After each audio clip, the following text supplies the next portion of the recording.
Hey everyone, it's me, Luton's Deadpool, and I'm down here at the Luton Library Theatre, the new home of the Luton's Deadpool podcast. But we've given the podcast a fresh coat of paint thanks to X-Force CIC, Two Side Studios, and the Luton Creative Community. They have a great selection of shows on this month and next month, starting with The Moon Stepping Stone to the Stars on 23rd of November, a Taylor Swift tribute on the 30th of November, and in December, don't forget to catch the Griffin Players' annual pantomime, Robin Hood, which will be on from the 6th to the 15th of December.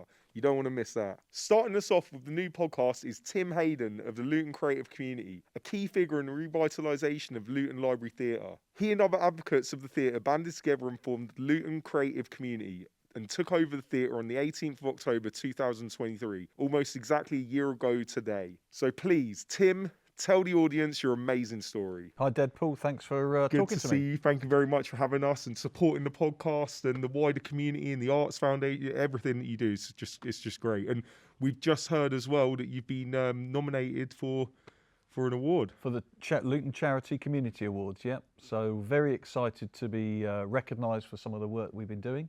Grateful to the people who nominated us and looking forward to going down and spreading our word.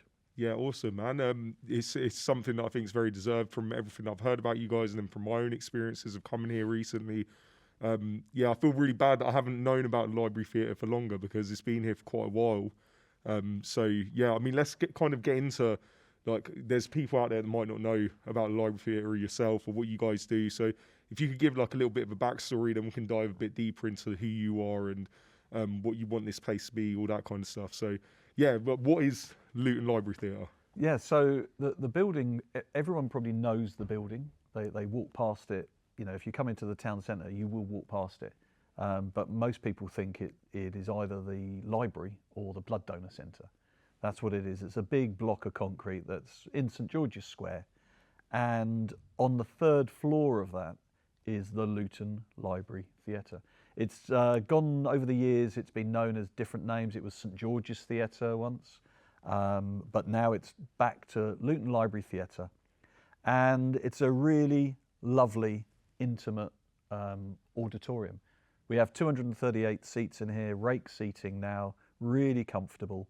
And we are trying to make it into the best community theatre that we can possibly do by engaging and bringing in as many varied artists, groups, individuals from Luton, but also from afar, just for the benefit of the town and the arts in the town. So it means a lot to you having this place here then? Yeah, I first came to this place and performed on the stage here in 1978. So I've been here a long time, and it's just a fantastic. I grew up with it. A lot of my best friends are people that I met here. It first started life really when I was there back in the 70s and 80s as an amateur drama theatre. That's really what it's known for. And back in the 80s, there were a really vibrant theatre scene in Luton. There used to probably be about more than a dozen, 12, 14 theatre groups. Oh, really? Doing a variety of shows, musicals, opera, straight plays, comedy, farces. And I remember when we started doing our own group, myself and some other guys, we started up our own group, and we struggled to get dates at the theatre because it was just packed. The whole season was packed. You couldn't get a date. And it was just vibrant. We had drama festivals that used to start here, and you used to get a professional adjudicator come in. There was a week-long run of one-act plays, and you could buy a season ticket. I remember buying a season ticket from Monday to Saturday, and you'd see 3 shows a night, and on the final night they'd do an awards thing, and the winner would then go through to the next round of the competition. It was a great atmosphere. Yeah, sounds it. That sounds completely different to what we have today, but it must have been fun to grow up in that kind of environment. It was so good, and it just kept you busy, and arts and drama is so important for people, not just because you're going to make it your living. It just helps you with confidence. You know, every job you need confidence. When you go for an interview, it's an act. You know, so actually if you're someone who's been on stage, performed, I think you can use those skills to help you whatever your job is. Okay, so have you always been in Luton then? No, I was born in Edgware, so Okay. we stayed there till I was 5, and then my parents emigrated, and then we moved to what was then Rhodesia, which people now know as Zimbabwe. Oh yeah. So I grew up, my sort of childhood from 6 to 10 was living in Zimbabwe, which was very different. Yeah, I can imagine. Do you know, it's funny actually, I was speaking to a guy recently who served in the British Army over there during, I think it was the 70s and 80s. Yeah, I mean, it was troubled times then. Yeah. Obviously, apartheid was there, and I think as a youngster, you don't necessarily appreciate what's going on in that country. But it's a lovely country. It's got such beautiful natural resources, Victoria Falls and some of the game reserves. Yeah. I was, really lucky to have that sort of childhood. And then we moved from there to Johannesburg, where we lived for just under a year.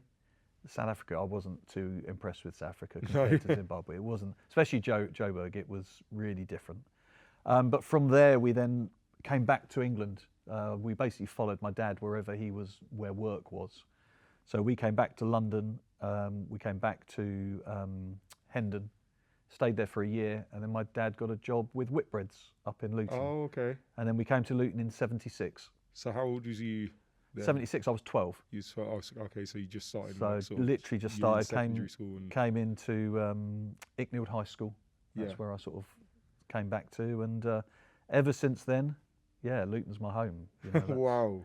So I don't come from Luton, but yeah, I You're do. you're I'm a a Lutonian. I'm a Lutonian, yeah. Yeah, of course. And of I will course. stand up for it. I'm a Luton Town fan through and through, theatre through and through, and I will stand up and back the town. And anyone who tries to knock it, they don't know what they're talking about.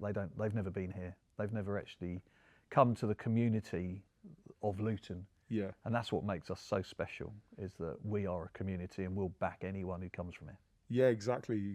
I think part of the trouble with Luton, though, is that a lot of people that have come from here and had family here for many years, as things have, gone worse in terms of crime and poverty in Luton, you see a lot of people who get quite successful and then leave. And because of that, it kind of takes away that little bit of specialness that they could have maybe added to the town.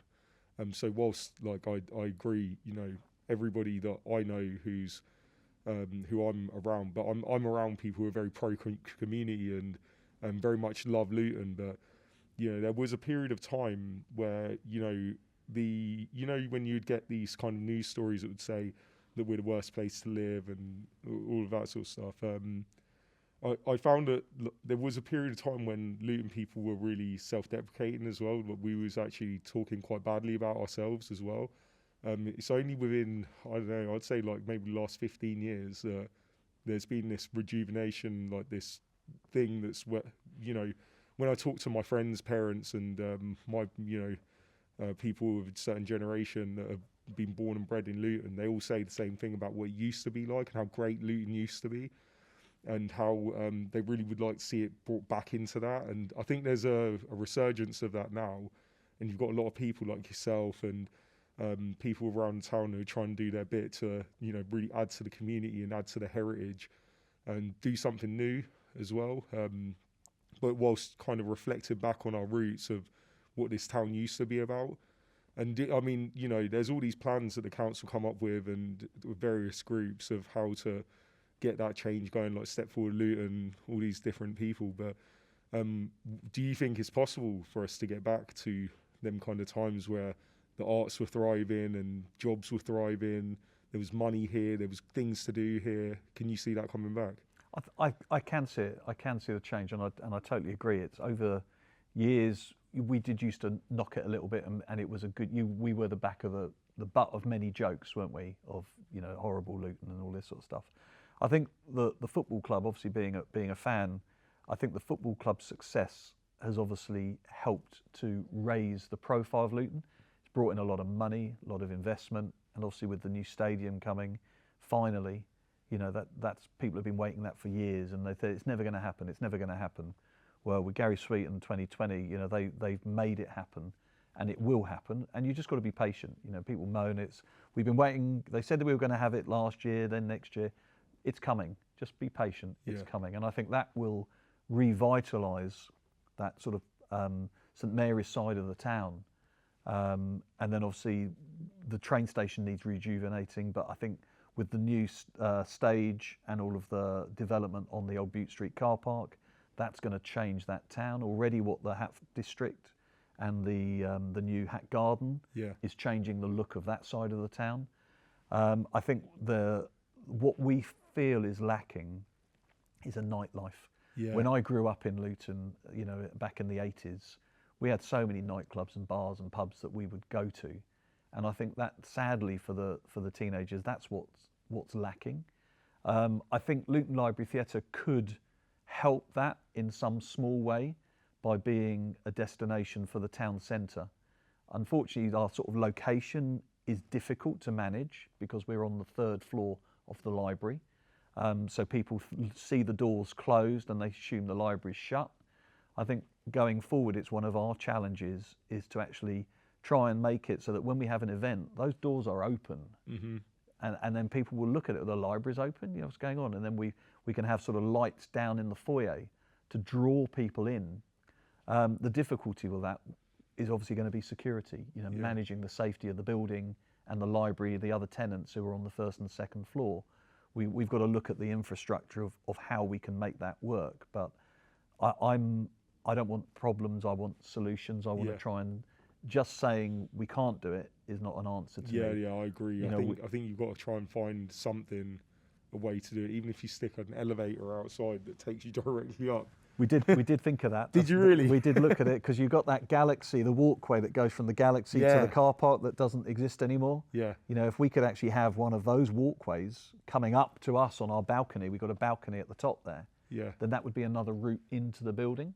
But I think, you know, that's obviously it's a huge investment. Yeah. But, you know, who knows? Who knows? You need an angel investor, I think. We need an angel investor to build us that glass elevator, Charlie in the Chocolate Factory. I would love to see. It would be so cool as well. That would in itself would be a spectacle to coming up to the Library Theatre. And it joins. Then you've got Cineworld, you've got the Galaxy complex, and you know you've got some food stuff there. So like you say, it does really change the environment with all the different things that are going on. Yeah. You mentioned the stage as well. I mean, I know little bits about that. I've heard bits and bobs about it. I don't really know much about it. I just know that all of a sudden one of my favourite places to park in Luton got flattened, and then they started building this thing and it happened very, very quickly. Yeah, it was. I was on one of the sort of the part of the steering groups who were sort of invited to contribute thoughts and ideas on what it should look like. And I won't shy away from it. We're a little bit as an arts venue. We're a little bit disappointed in what's being proposed. But I think it's great to have another venue. Yeah. It's not the sort of venue that I would have possibly chosen. We would have preferred an auditorium-based venue, similar to the Grove, but not in competition with the Grove, but large enough, bigger than what we've got here, so that we could bring in some touring productions and some larger shows. Yeah. It doesn't appear as though it's going to be that. It appears it's going to be more of a box venue where they'll have big bands and but the dressing room space, the lighting space, none of that really seems to have been thought through. Oh, really? So, we'll wait and see. I'm not going to knock it. It's fantastic to have another building, but what I don't want is another Carnival Arts Centre, which is underused, massively. I mean, this is the problem. There are some great ideas that get going in this town, and then after a little while, it's just forgotten about and pushed to the side because it's not exactly being the thing that they. Because Carnival Arts Centre is a really nice centre, and we've looked at in sort of the local theatre scene to try and hire it, but the costs are so expensive to run the building and for them to actually hire it out. You can't actually the local groups can't afford to go there, which is why it's under-resourced. Yeah. But going back to sort of what Luton was great and taking it back, I know the Carnival has had a few sort of tough years. I remember when the Carnival was really community carnival, and I think that's what some people in Luton want. I think it got a little bit too big for itself, And personally, as a Lutonian, I remember having my own stall down on the carnival, going down George Street, and you used to have the old proper fairs where, trying to hit the nail in the block of wood, sort of proper carnival. And then you could actually put your float. People did put their own floats in together to advertise little communities, little businesses. Yeah. And so it was more of what Luton is, which is a community, rather than the international carnival. We're not Notting Hill, that I don't think we are. No. Bringing in schools, fantastic. We just need to bring it back home, I think, and that's what that's what it feels like the town is coming back to. I think with the Hat Garden, the Hat District, we're just coming closer together. Yeah, I think that we really do have to focus, like you say, on the people within the community. For me, there's far too many people of control and power in this town that are not from here and don't live here. And for me, that's really concerning. Like, I don't have any interest in somebody like that having a say on what happens here, because you need to listen to the voices of the people that actually live here and represent the town and the culture and the community.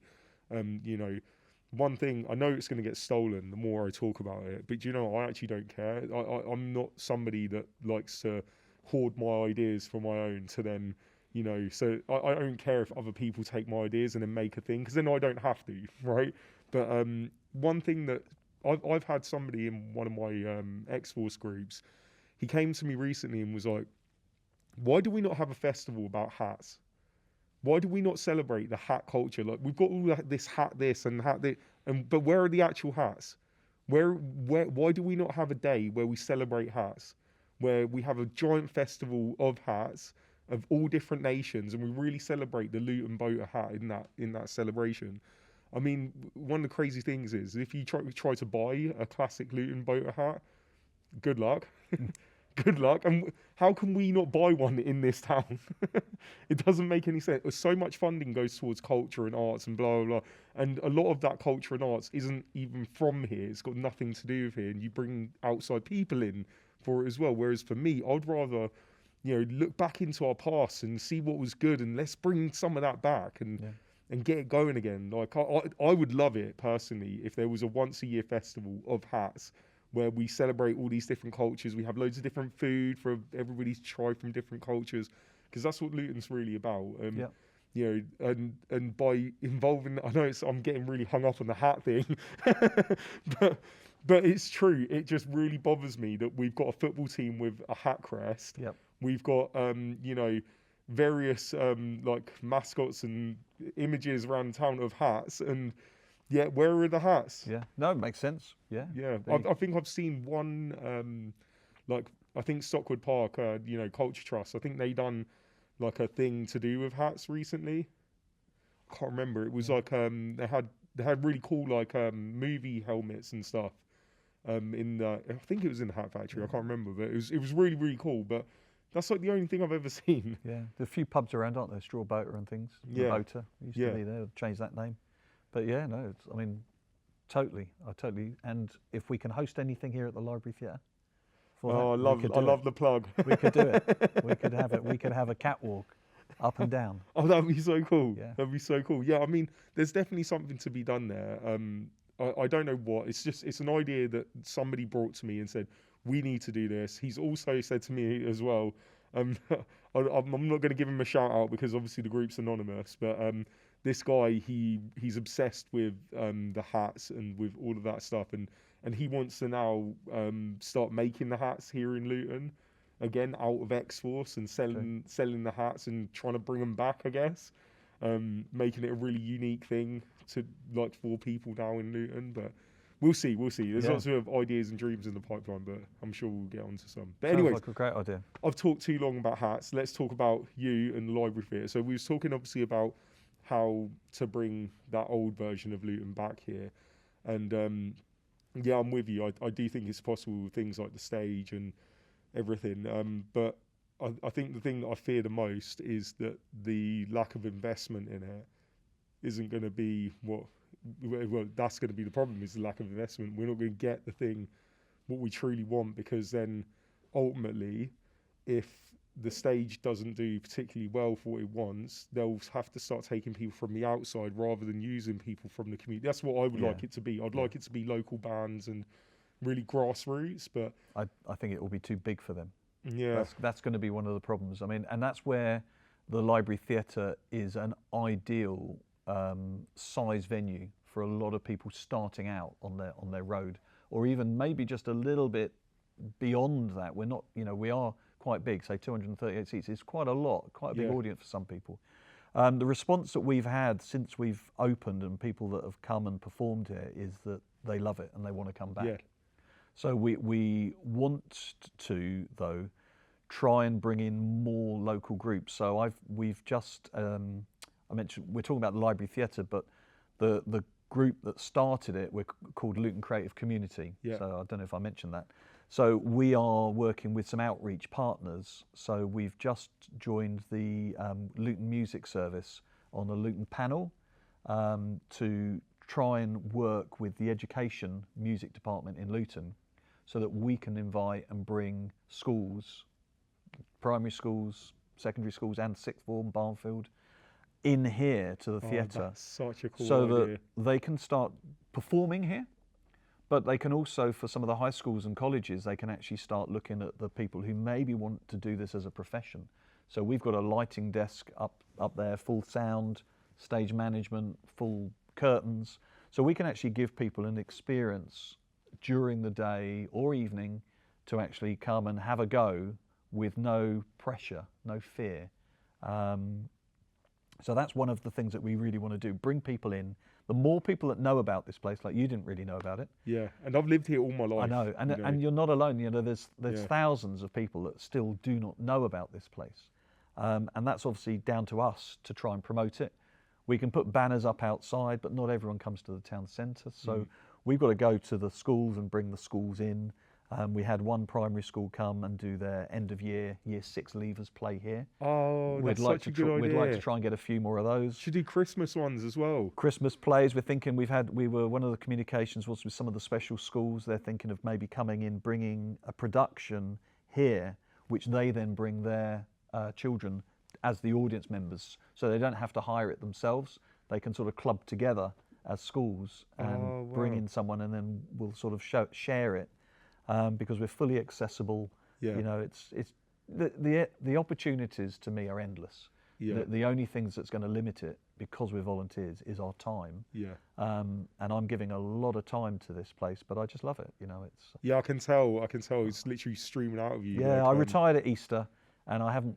The one thing I didn't want to do was sit and watch Homes Under the Hammer, even though I like it every morning, and I have not done that a single day. Yeah. Because I've either been here or doing other things with sort of spreading the word, going to meetings. I do a lot of walk-arounds here showing people who are either hiring it or interested in hiring it. And we've got a lovely old cinema projector. I know. I've heard that there's going to be some cinema coming here as well. We've got some cinema here with a newer projector we've got, but one of our projects is that we'd love to try and get an old reel projector working again. Oh, cool. That again is, we're going to need some backing and support for that, but we're trying now to do maybe little steps. We hope that the council will continue their support. The council have been really helpful and supportive in us opening this up. I've got to say that when they were going to close it, and we rallied around and sort of ran campaigns saying, you can't close it, let us run it, and they took not a risk, but they gave us that opportunity, and we hope that they're very happy with what we're doing. At the moment, we've got a sort of a plan for 3 years. We've already finished the first year. Yeah. So my plan is to go back to them and say, well, let's work it on a rolling 3 years. So rather than think we've only got two years left, we want a rolling 3 years. Yeah. Keep it going, because this is the biggest arts centre at the moment in the town. Yeah, it is. And do you know what? I think that there's obviously, we've talked a little bit about other plans that we may do for next year for some events and stuff. And, the opportunities here are endless, and all it requires is support from the council, but then also from the community to actually come in and use this place. Because, if the problem is if it doesn't get used, then it doesn't exist eventually. Because you know you're not going to be here forever to run here, so you're going to need to pass it down to somebody. Yeah. And for that to happen, we need to build a real community around this place. So then you've got people to rely on, because like you say, everybody's volunteers. You probably need volunteers. We need volunteers. Yeah, we want people, and say serious volunteers. That's the wrong word, but we want people who are interested and feel maybe not as passionately about the place as I do now, because they won't have been here as long as I have.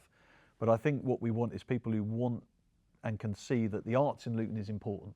That's people have got to value the arts. Yeah. And it's endless. They'll come in, and whether it's working behind the bar, whether it's front of house, whether it's technical, come in and give yourself, 6 months to a year. Don't come in and think I'm just going to do 1 or 2. Give yourself a real target and commit yourself to 6 months to a year. Yeah. And then you'll see the bug will bite and you won't be able to leave. That's what we want is it's a long-term investment. I don't want someone to just come along and do 2 shifts and think I've done my bit. That's great to have them, but I'd rather go for the longer term. And if those people just want to come along, we'll come along, buy tickets, support us that way. So I don't want to knock anyone, but we have had some people who've offered to volunteer, and they've sort of, by the efforts that we put in to train them, it's actually quite tiring when you. Yeah, of course, it takes away from what you're supposed to be doing, yeah. right? And then if you have that person just leave, it's going to be no good for you. So yeah, no, I can totally understand. To be honest with you, I think I actually might have a volunteer for you. I think I do, because this person is incredibly enthusiastic about theatre. They're in the process of writing a musical for me for X-Force. So it's like, again, with X-Force, part of what we do is we encourage our service users to volunteer, but we also encourage them to use their creativity, and we will fund them with their creativity to do things that will better their mental health, but also do something for the community. So, we want to produce so much cool stuff. We want to produce films and TV shows and animations, and we've already produced a comic book. We want to do musicals and theatre shows, and we want to do loads of stuff. And we want to team up with people and get groups coming together. So I think there's definitely going to be a very fruitful relationship between X-Force and Library Theatre. That'd be fantastic, because we've got one of the local groups. They're running. It's difficult to find rehearsal space and hall space sometimes, so they're actually coming in and rehearsing in here when it's not being used in the evening. So if you guys wanted to use it at some stage to do photo shoots, stage photo shoots as well as rehearsals and things, then I'm sure we'll work around. Ideally we could use this place 24/7. Yeah. If we wanted to. We do have access to the building, pretty much whenever we need to. Yeah, that's really good for people to know. I would massively encourage people to, number one, just get down here for a show, just in general. From what I've seen when I've come here, I've come here twice now for actually watching something, and both times the feel in the room is so good. It's so good. The first time was with the Two Sides documentary, where they showed your documentary and they showed their own documentary, The Tipping Point. Yep. Yeah. And do you know what? It gave me kind of a really weird feeling of like the ABC cinema back in the day. Do you remember that? Yeah. Kind of give me that really nostalgic feel, because it feels like an old theatre in here, but with nice new seats, and they didn't have the crappy seats that the ABC used to have, or the asbestos, I hope. All gone. ABC was terrible, obviously. That's why nobody can use that. But yeah, this place has so much potential, and from my experiences of it, it's only been positive. So I'm definitely looking forward to more cool stuff that's going to be coming out of here. So obviously you have people come and rehearse and do things like, what other types of things can people do if they was to hire it herself? If they're hiring it, so we've got, as far as the bookings go, we've got people have come in here and filmed some promo videos for their bands.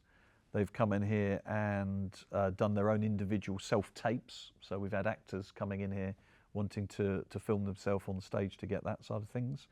We've got hirers coming in, tribute bands, So we've got Taylor Swift tribute coming in Oh, yeah. on November the 30th. We've got an Irish singer called Barry Owen coming in on the 20th of December.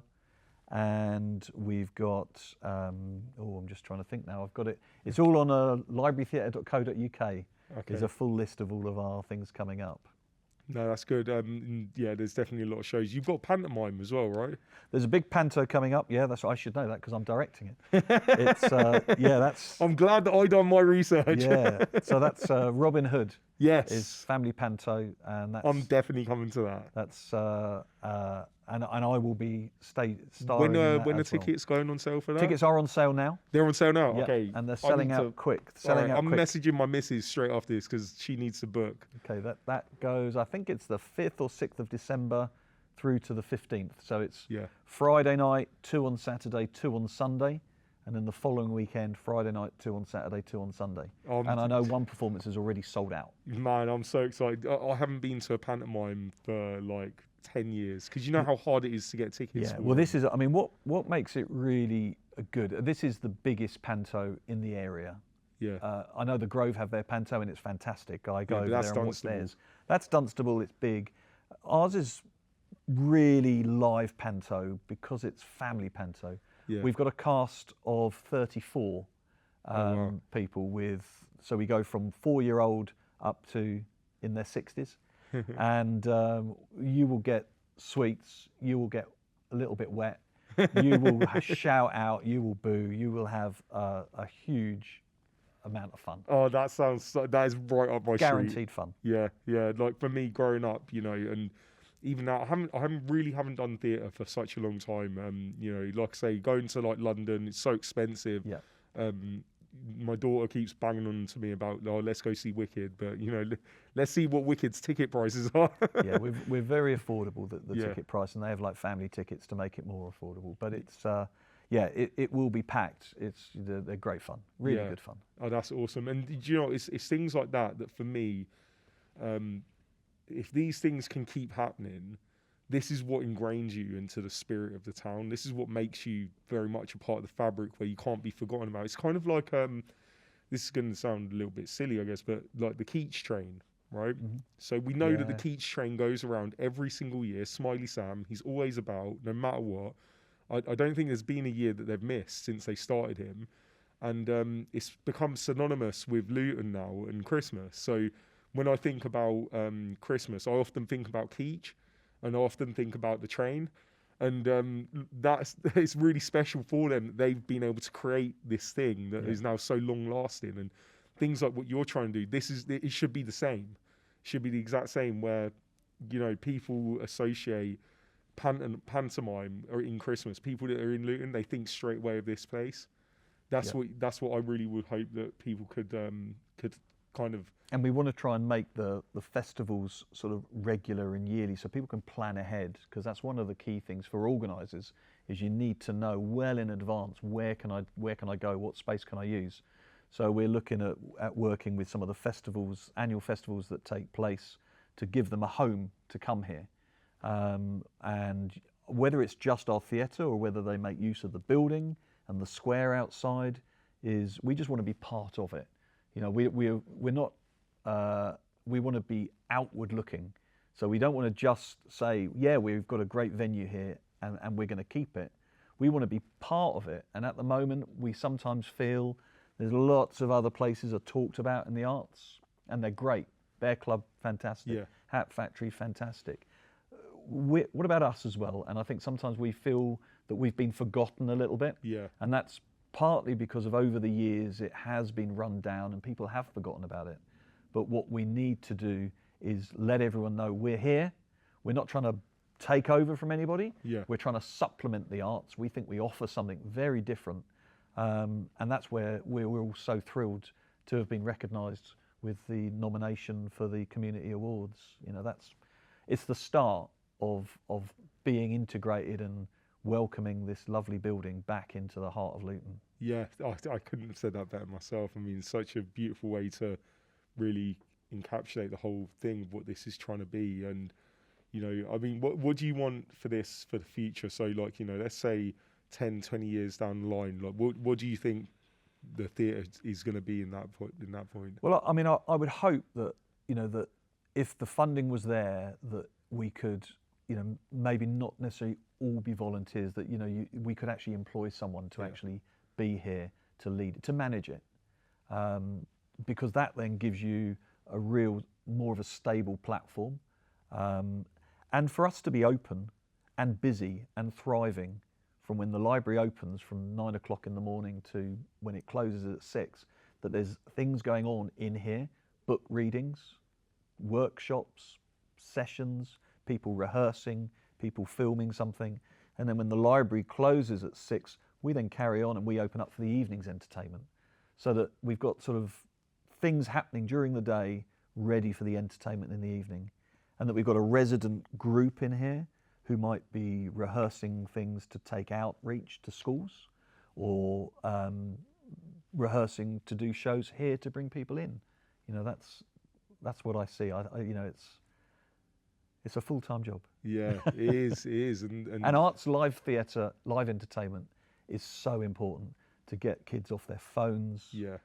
And to get socialising, because that's a real sort of worry, is that, you know, as technology gets better and better, people just get more introverted, and then we lose the skills to socialise. And humans, we are... Well, you become completely oblivious of what's going on around you. I tell you, I on my way down here today, I was walking past this kid. No idea why he's not in school. Sorry, I'm not trying to call him out or anything, but but why are you not in school? But yeah, he's walking towards me and he's on his phone, and I'm passing him and he kind of bumps into me, and he like half looks and then just keeps going. And I'm like, there is no way that he saw what he just bumped into, and if he did, he probably would have been like, what the hell is going on? But because he's so into his phone, he didn't just realise he walked past a Marvel character. Do you know what I mean? Yeah. Yeah, it's so live. That's why we've got to get them out. And as soon as they start taking part, they suddenly realise how much fun it is. Yeah. And more than that, I think that you know, as a kid, the only thing that you can really, you know, you want to become something, you need to see the thing, right? I always remember seeing people who, when we was in school, we would have a special talker come in. They would talk about whatever job they was doing, and occasionally you'd see one kid who gets really interested and then is asking questions and so on and so forth. And there's a couple that I know that then have gone on to achieve very similar things, because that's the thing that ignited their interest in it. Like, I remember there was one guy who I went to school with. He you know, we all loved cartoons and stuff when we was that age, but he like really especially loved cartoons. And he ended up, we had like an illustrator or someone come in for an art lesson one day in high school, and he just sat with them the entire time. The person didn't get to talk to anyone else, it was just him. And afterwards he was just obsessed, and he got on his track, and he ended up going and working for Cartoon Network in the end. So like, you know, that just having that person there to talk to really got him going towards his goal. And this is why it excites me, the idea that you're going to get kids coming in here like from different primary schools, because there's going to be some kids who are like, oh, this is where, like, instantaneously they'll be like, this is where I'm supposed to be. Yeah. I didn't discover that moment until I was in my mid-20s. Do you know what I mean? And I'd hate for there to be other people that have that time. But, you know, for me, seeing places like this, knowing that that's what you're going to offer, there's going to be some kids out of them classes that you're just going to change their lives just by letting them in here. And it doesn't have to be the ones who are on stage. It's when that group came in, who I mentioned from the school, there were a few of them who were up in the lighting box and the tech box because they didn't want to come on. And they had just an amazing time up there. Yeah. And that could inspire them to say, this is really good. I like, you know, what I can do with the control the lights, control the sound. And it's a starting block for them, isn't it? Oh, that's so interesting actually now you say that, because obviously this, I've never thought of it like this, but this is the perfect world for extroverts and introverts. Yeah. You've got literally, there's no middle line. It's either, you know, you prefer being behind the scenes or you prefer being on the stage. Yeah. That's crazy. And you need them both. You need them both. You need because them both, often yeah. what you find is sometimes you may well have someone who's doing the tech who actually quite likes the stage, and they then leave that tech for the stage. And once you've been on stage, you can't really go back. enjoy it. Yeah. You can't really go back because you're that sort of person who wants that, you know, the roar of the grease paint and the cheer of the crowd, or whatever the saying is. I can't remember what that is. I said it the wrong way around. But you know, I love the stage, and if you know, people, I'm known for sort of if there's an empty stage because someone's a bit late for their entrance, well, I'll walk onto it. I don't mind. I get a buzz by that thrill of going into an empty stage and just having to ad lib and make something up and entertain in front of the people. I'm actually outside of work very quiet, but that's really my moment is. Yeah. Oh, that's interesting. Yeah, I think I am. I'm pretty quiet normally.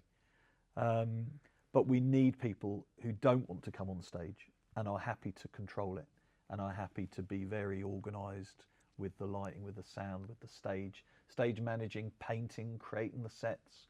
We've got a massive under the stage here. There's a huge storage area that goes all the way under the length of the stage, 6 foot, 7 foot high, full of scenery that we now need people to help us make some scenery and sets for. Oh, wow. So, you know, that's where we need volunteers as well to come in and help us start creating scenery, a scenery store, makeup, costumes. Are you connected with University of Beds? Not yet. I mean, I've contacted them for careers so that we've offered our services for when they're talking to their career, the students about careers choice. They can come and use us to look at a working theatre and get some experience. One of the things I'd like to do is to try and get a closer link with them. Yeah. Maybe do some modules here. Oh, that would be so cool. That would be so cool because the arts department in University Beds is great. I mean, TV studios, all that sort of stuff. It's really, really good. But yeah, I don't think they have a theatre. So maybe there could be something. Again, it's one of those sort of little steps because we're trying to establish ourselves. We don't want to run before we can walk and overcommit. Of course. We want to try and get the core business, get the audience in, and then start more outreach. Yeah, I mean, honestly, I can see the vision. I'm really impressed by what you guys have done and what you're continuing to do and what you're going to do. I'm glad that I can be somewhat part of this as well, you know, getting to come here and film my podcast and make this the new home for it as well. We've been homeless for the longest time. You are very welcome. So, no, we really, really do appreciate it because all I'm trying to do is the same as you. I want to give a spotlight to people in my community that are doing great things. That's what I want to do. I think that's what you want to do as well. And I think that by doing this, by getting local people on here for me to interview and to show them out there that Luton's a great place and we've got great people and we are well deserved to be invested in. Yeah. You know, hopefully we can make a change and we can do something that's going to last generations and generations where we can give something better than what we got. So that's my hope. I know it's yours as well, but yeah, I just wanted to say a massive thank you for inviting me here today, for letting us use this place, but then more so than that, welcoming me into this, what you've got going on, because I think I can help. So yeah, let's see where this goes. Fantastic, Deadpool. Right, thank you very much, man. It's been really good talking to you, Tim. Cheers. All right, awesome. Love you, Luton.